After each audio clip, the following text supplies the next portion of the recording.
오늘 말씀 같이 읽도록 하겠습니다. 구약성경 사무엘상 8장 4절부터 9절까지입니다. 사무엘상 8장 4절부터 9절까지 말씀을 우리 함께 교독하겠습니다. 제가 먼저 읽겠습니다. 이스라엘 모든 장로가 모여 라마에 있는 사무엘에게 나아가서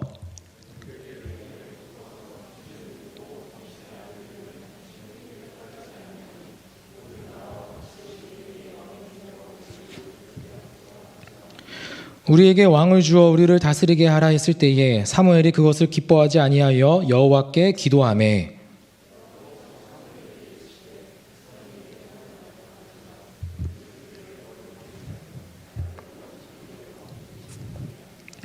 내가 그들을 애굽에서 인도하여 낸 날부터 오늘까지 그들이 모든 행사로 나를 버리고 다른 신들을 섬김같이 내게도 그리하는도다. 그러므로 그들의 말을 듣되 너는 그들에게 엄히 경고하고 그들을 다스릴 왕의 제도를 가르치라. 아멘. 여러분, 지난주에 이순애 목사님이 이제 7장에서 이제 초개인주의, 하이퍼 개인주의라는 이제 주제들을 이야기를 하면서 그 예로 제 이야기를 한 것 같아요. 같이 운동 안 하고 나 혼자만 가는 송지수 목사님 완전히 개인주의다 막라고 이제 이야기를 했던 것 같습니다. 여러분, 근데 실상은 그게 아니에요. 제가 매번 운동을 갈 때마다 계속 제가 이순애 목사님한테 같이 가자고 합니다. 오늘 같이 가실래요? 아니면 카톡으로도 뭐 같이 가실래요? 이렇게 갈 때마다 물어봐요. 근데 그러면 이순애 목사님은 그럴 때마다 온갖 핑계들을 대면서 안 갑니다. 오늘 배가 아파서, 오늘 머리가 아파서, 배가 고파서, 배가 불러서, 집에 무슨 일이 있다 그래서 이렇게 무슨 한테 희한한 핑계들을 대면서 같이 안 갔어요. 제가 보기엔 이순애 목사님이 더 초개인주의인 것 같아요. 아무튼 7장에서 그렇게 이제 개인주의였던 이스라엘의 공동체들이 이제 공동체적인 아주 큰 하나님의 역사하심을 경험하고 나서 그들이 새롭게 이제 회복이 됩니다. 그래서 이제 사무엘로 하여금 이제 그들이 가졌던 이방 신들과 아스타롯을 다 제거하고 온전히 여호와 하나님만 섬기며 따라라 라고 해서 그들이 금식하며 이제 회개하여 블레셋을 하나님께서 무찔러 주시죠. 그래서 이제 진정한 에벤에셀, 하나님께서 우리를 여기까지 도우셨다라고 하는 그 도움의 도를 이제 세우고 끝이 납니다. 그러면 이제 8장은 어떻게 시작하고 있습니까? 1절 보시면 사무엘의 늙음에라고 이렇게 시작을 하고 있어요. 그러니까 이 7장과 8장은 시간적으로 아주 꽤 많은 시간이 흘렀음을 지금 나타내 주고 있는 것입니다. 이제 사무엘이 늙어서 사사의 자리를 그의 아들들에게 물려줍니다. 그런데 이 두 아들이 아버지의 행위를 따르지 아니하고 잘못된 일을 막 서슴없이 하고 있는 것 같아요. 3절을 보시면 그의 아들들이 자기 아버지의 행위를 따르지 아니하고 이익을 따라 뇌물을 받고 판결을 굽게 하니라. 그래서 이제 이 이스라엘 장로들이 모여서 회의를 합니다. 야, 저 두 사사 어떻게 하면 좋겠는가? 좀 우리가 회의를 해서 어떠한 일들을 이제 결과를 내자라고 해가지고 이제 회의를 해서 결과를 내어서 사무엘에게 통보를 합니다. 보고를 해요. 5절을 보면 이렇게 이야기를 합니다. 그에게 이르되 보소서 당신은 늙고 당신의 아들들은 당신의 행위를 따르지 아니하니 모든 나라와 같이 우리에게 왕을 세워 우리를 다스리게 하소서 한지라. 이 이스라엘이 내린 결론이 무엇이었습니까? 왕을 세워 우리를 다스리게 하자라는 것이었어요. 이렇다면 이 이스라엘이 왕을 세우기로 한 그 이유가 무엇일까요? 첫 번째로는 사무엘이 늙었기 때문이에요.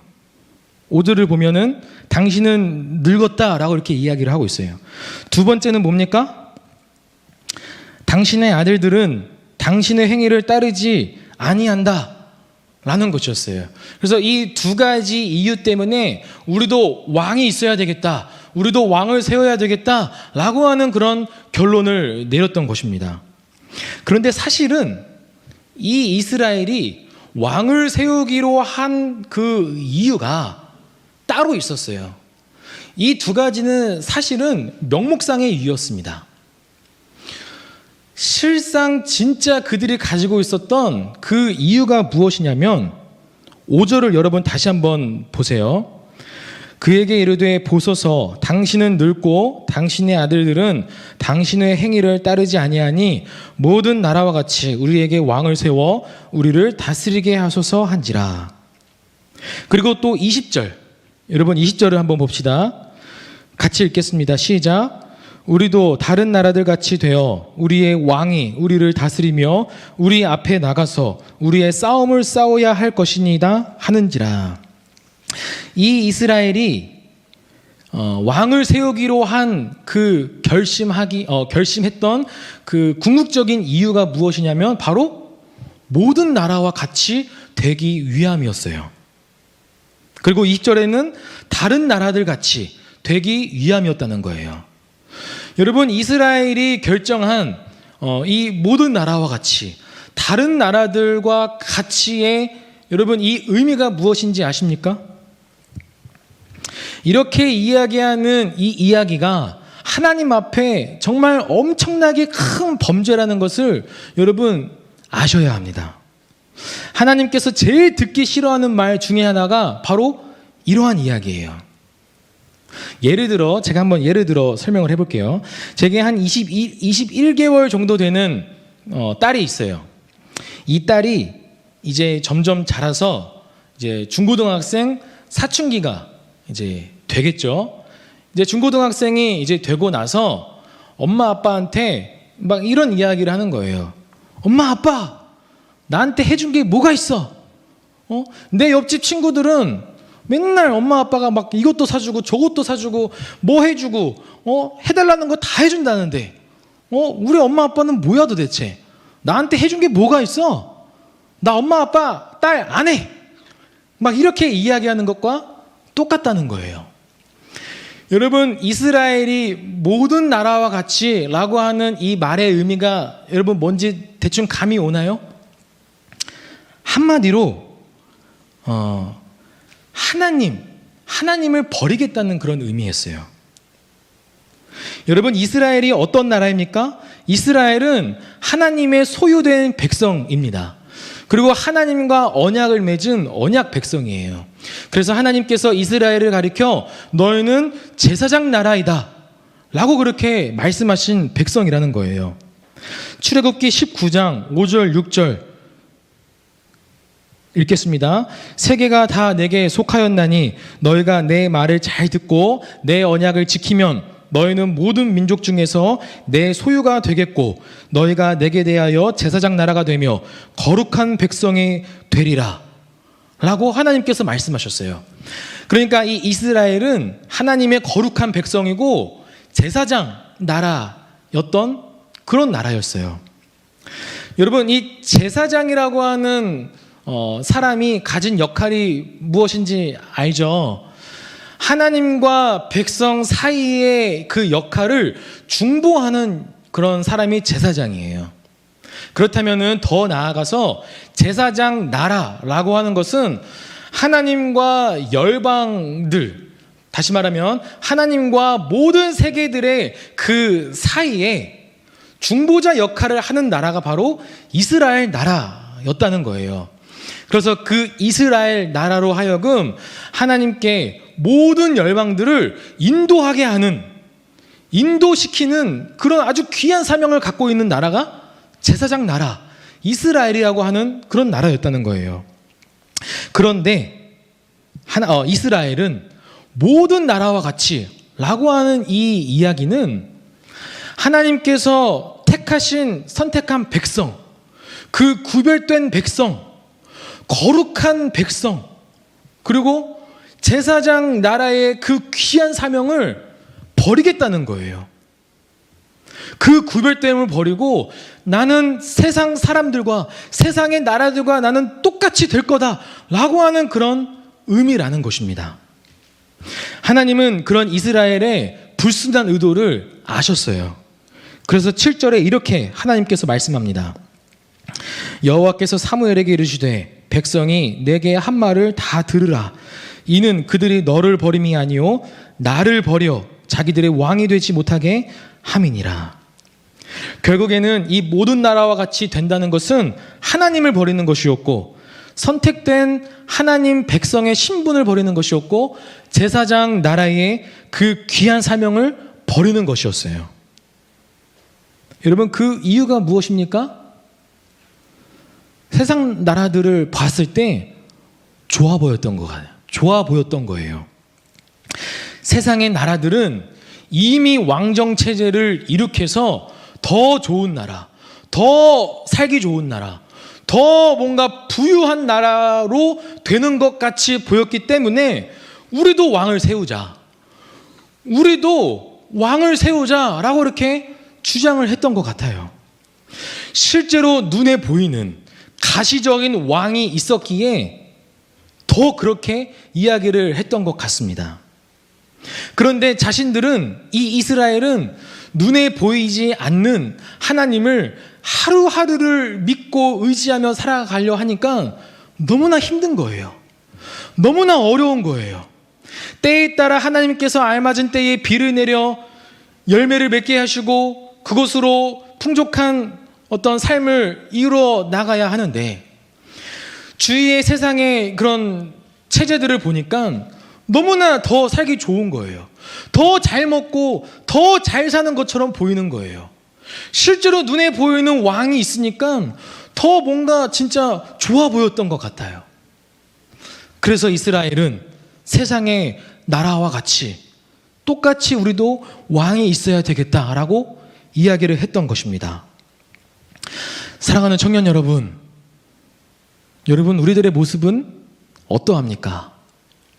세상의 모든 나라와 같이 그것이 너무나 좋아 보여서, 주위의 사람들은 더 승승장구하는 것 같아서, 주위의 사람들은 더 잘 되는 것 같아서, 모든 나라와 같이 하나님을 버리면서까지 하나님의 그 백성의 구별된 신분을 버리면서까지 세상 사람들과 똑같이 되기 위해 세상의 그런 성공을 위해서 수단과 방법을 가리지 않고 어떻게 해서든지 내 스펙을 쌓기 위해 노력한다라든지, 아니면 더 높은 자리에 오르기 위해서 남을 짓밟는 일을 서슴없이 자행한다든지,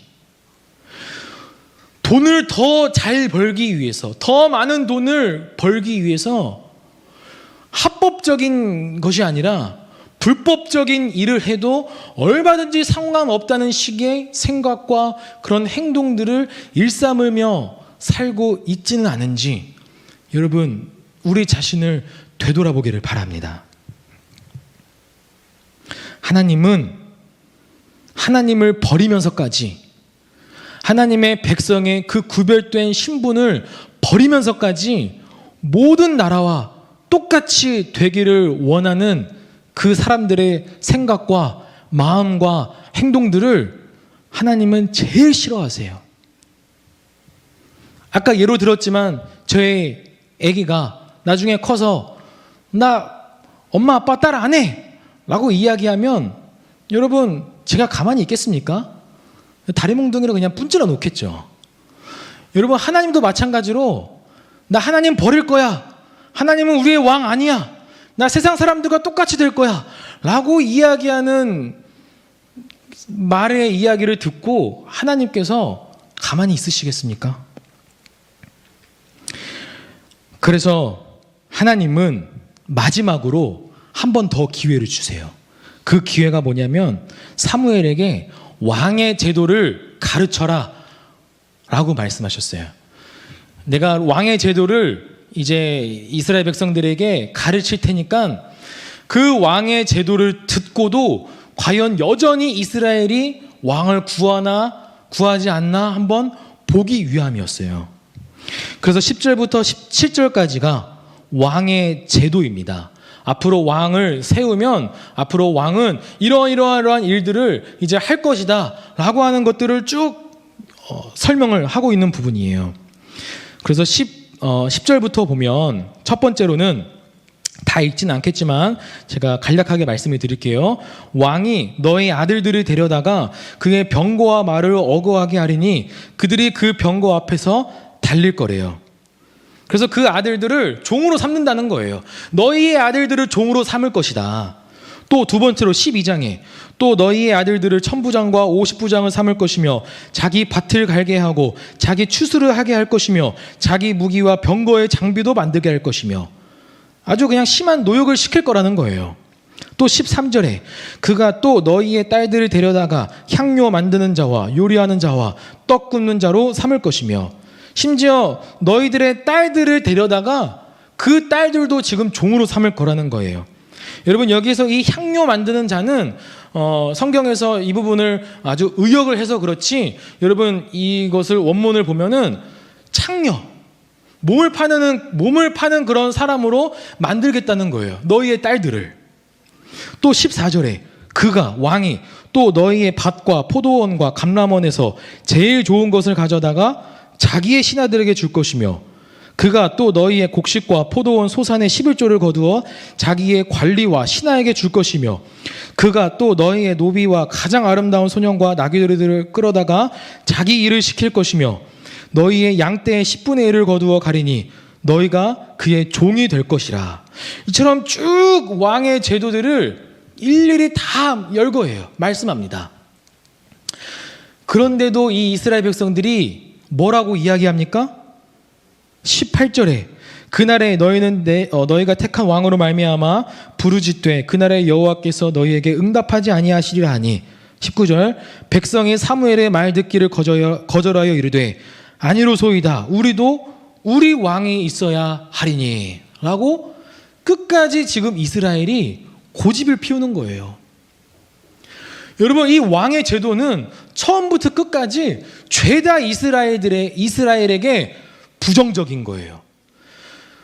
다 부정적인 것을 들었음에도 불구하고 그들은 끝끝내 계속해서 왕이 있어야 될 것입니다 라고 이야기했다는 거예요.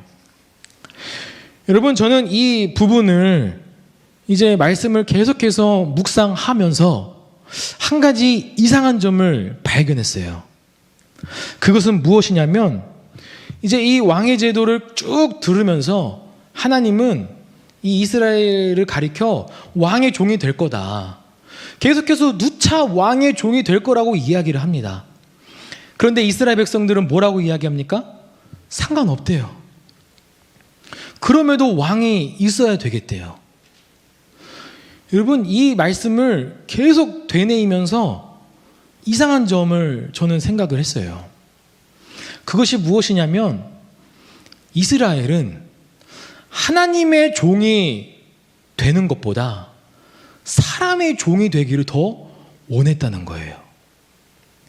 하나님의 종이 되기를 기뻐하는 것보다 사람 왕의 종이 되기를 더 귀하게 여겼다는 거예요. 저는 그것이 도무지 이해가 안 갔어요.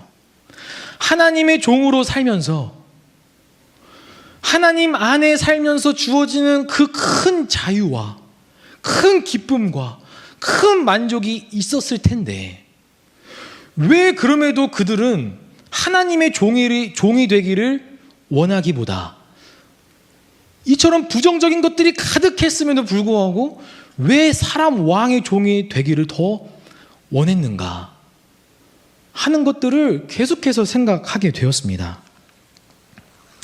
그러면서 이 부분을 놓고 계속해서 기도하면서 묵상했어요. 그러면서 하나님께서 한 가지를 깨닫게 하셨습니다. 그것이 무엇이냐면 우리 안에는 그러니까 사람 안에는 이 내재된 죄의 본성이 가득한 그런 존재가 바로 우리들이라는 것입니다.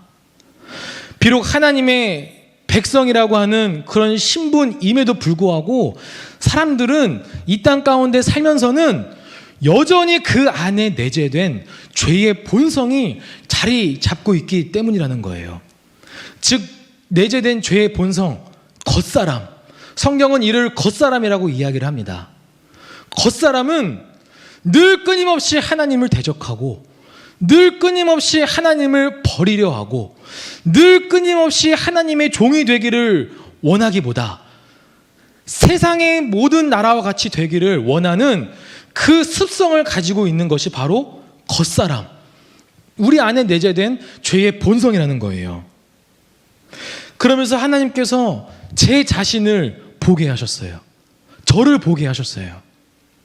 이 이스라엘 백성들은 하나님의 그 큰 역사하심을 보았어요.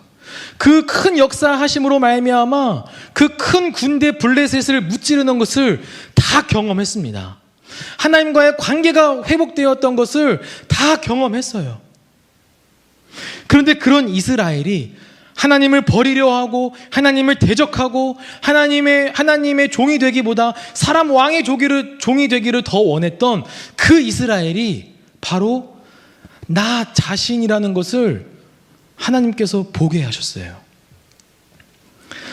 세상의 그런 쾌락과 세상의 기쁨과 즐거움과 만족, 세상의 그 가치와 기준들을 똑같이 살려고 했었던 제 모습이 바로 이스라엘과 똑같구나 하는 것들을 하나님께서 보게 하셨습니다.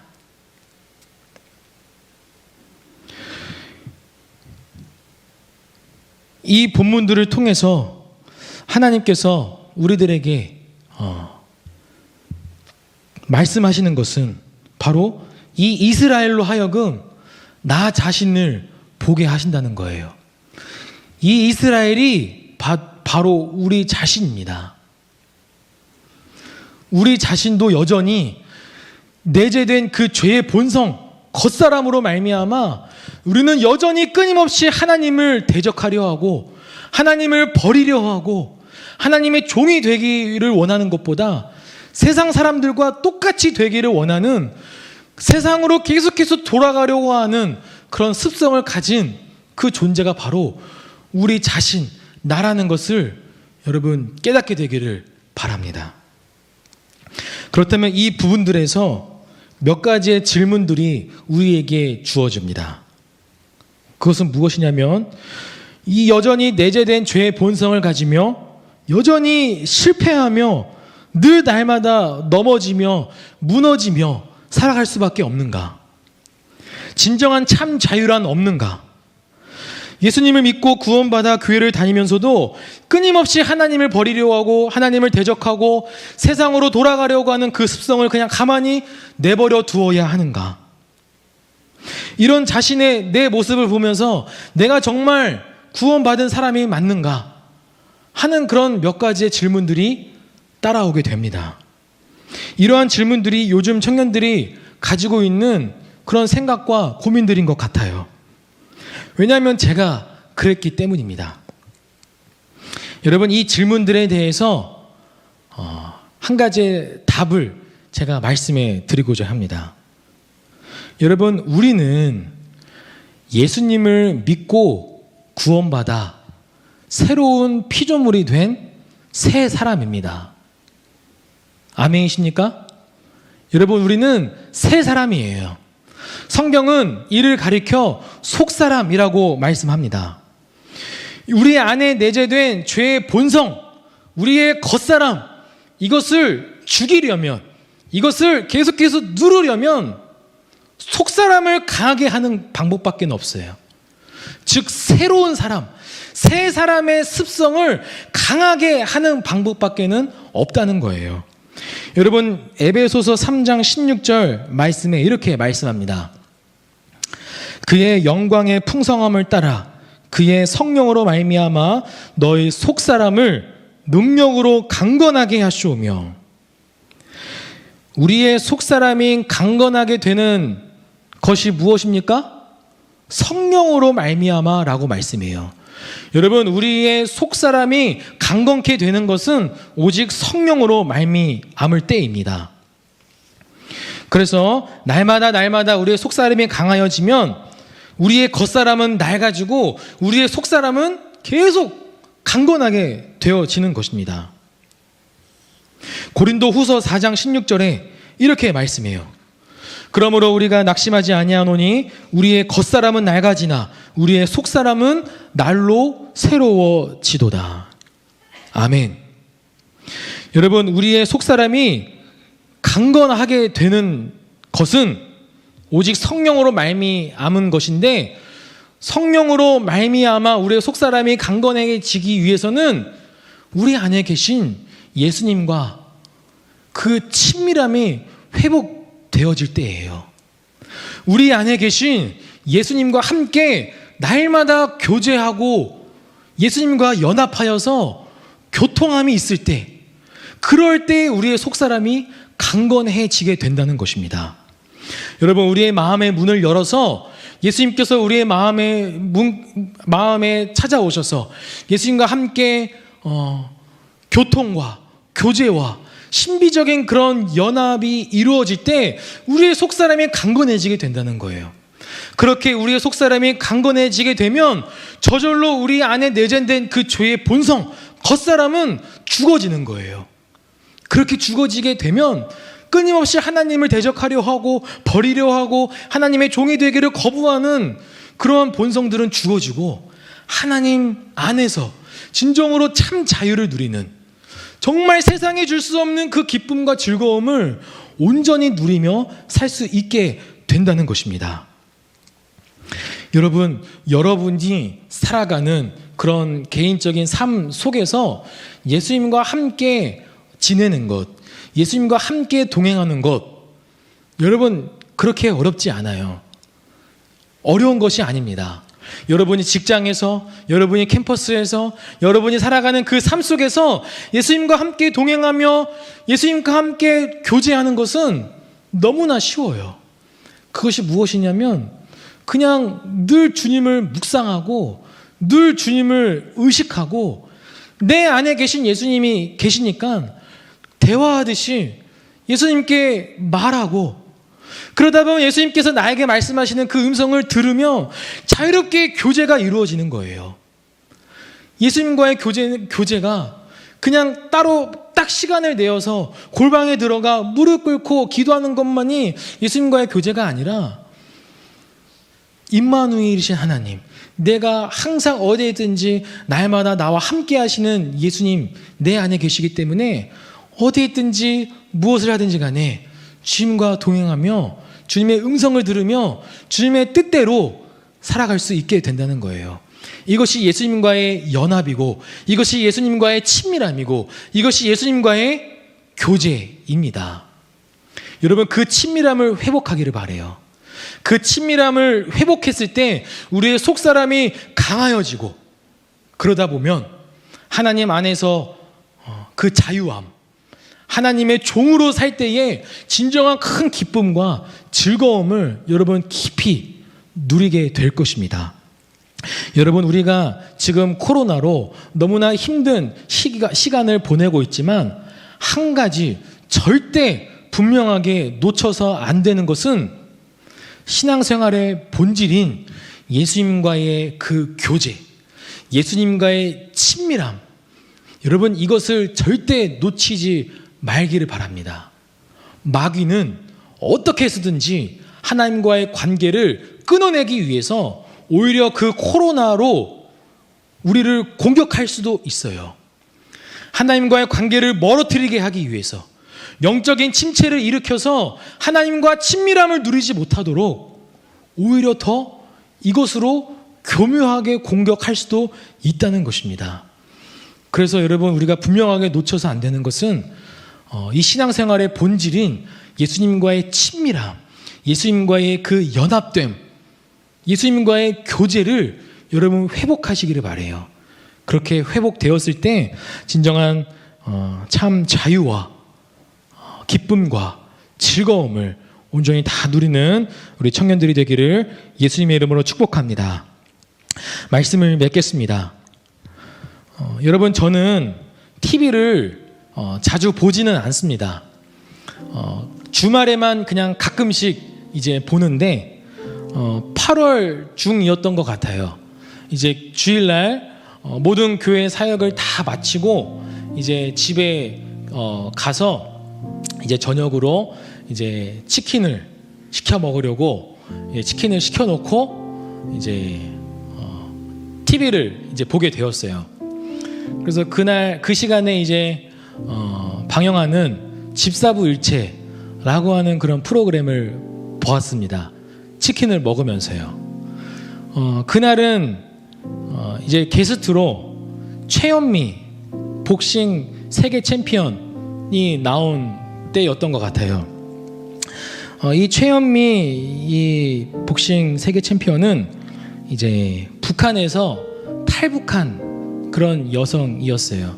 어렸을 때부터 복싱을 배워왔고 또 그리고 탈북을 하여서 정말 세계의 이름을 널리 떨치는 그런 사람으로 이제 나아가게 되었는데, 이제 최연미 선수가 사는 집에 가서 이제 최연미 선수의 아버지와 함께 저녁을 먹으면서 이제 아버지가 들려주시는 그 탈북의 스토리를 이제 막 해주는 거예요.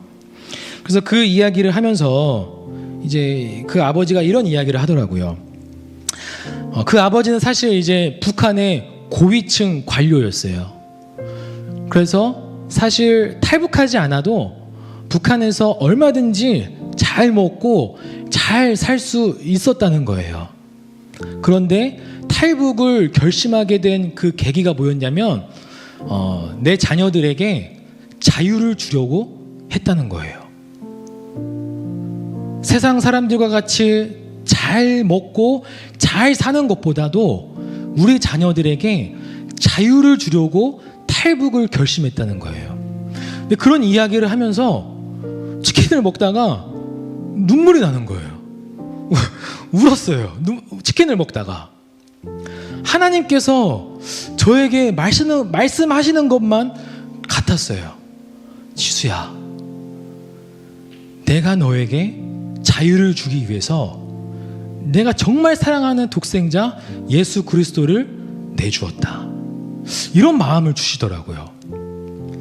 여러분, 우리가 한 가지 분명하게 기억하고 깨달아야 되는 것은, 여러분, 세상에서의 똑같은 가치와 문화와 그것대로 따라 사는 것보다도 더 중요하고 더 귀하고 더 가치 있는 것이 있다면 그것은 바로 예수 그리스도로 말미암아 얻어진 참 자유입니다. 여러분, 이것을 분명하게 깨달으시기를 바라요. 여러분, 이 자유를 누리시기를 바랍니다. 인생의 성공보다도, 돈을 많이 버는 것보다도, 인생에서 성공하여 잘 사는 것보다도 예수 그리스도로 말미암아 자유를 얻어 하나님의 종이 되는 것이 우리의 인생에서 더 중요한 것임을 여러분 기억하기를 바라요. 제 이제 딸이 이제 아직 뭐 21개월 말도 좀 하지만 전 제 딸에게 바라는 것이 있어요. 뭐 물론 건강하게 자라는 것, 뭐 잘 지내는 것도 이제 중요하지만 정말 중요한 것은 이제 늘 이제 아이를 붙잡고 이제 기도하지만 이제 목사의 딸로서 자라가면서 얼마나 힘든 일이 있을 거 아니에요. 뭐 저도 그걸 경험했지만 목사의 자녀로서 살아가면서 정말 힘든 거 많이 있을 거예요. 많이 있지만 그럼에도 제가 원하는 것은 하나님의 목사의 딸이 아니라 하나님의 딸이 되기를 바란다.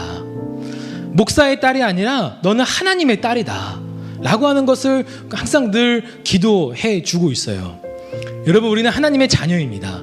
이것은 어느 누구와도 바꿀 수 없는 거예요. 이 거룩한 구별된 이 신분을 여러분 굳게 붙잡고, 아무리 세상의 주위의 사람들이 잘 되는 것처럼 보인다 할지라도, 아무리 눈에 가시적으로 보이는 것들이 더 잘 되고 더 성공하는 것처럼 보인다 할지라도, 여러분, 우리가 절대로 버려서 안 되는 것은 하나님의 자녀의 신분, 그 구별된 신분을 절대로 버리지 말기를 바랍니다.